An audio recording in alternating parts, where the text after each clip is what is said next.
গোলাকার বস্তুর জ্যামিতিক পরিমাপ উদ্বোধন করেন কোন মুসলিম বিজ্ঞানী? এ আল কিন্দি, বি আব্বাস ইবনে ফিরনাস, সি আল বাত্তানি, ডি আল ফারাবি।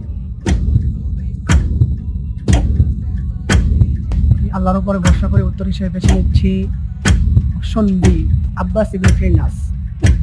ফ্রিজ করে দেয়া হোক অপশন বি, আব্বাস ইবনে ফিরনাস।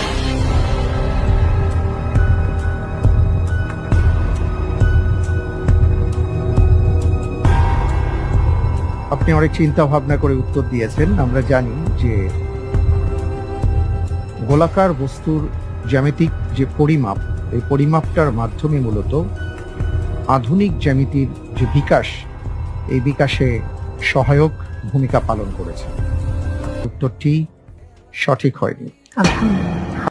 উত্তর হলো অপশন এ, আল কিন্দি।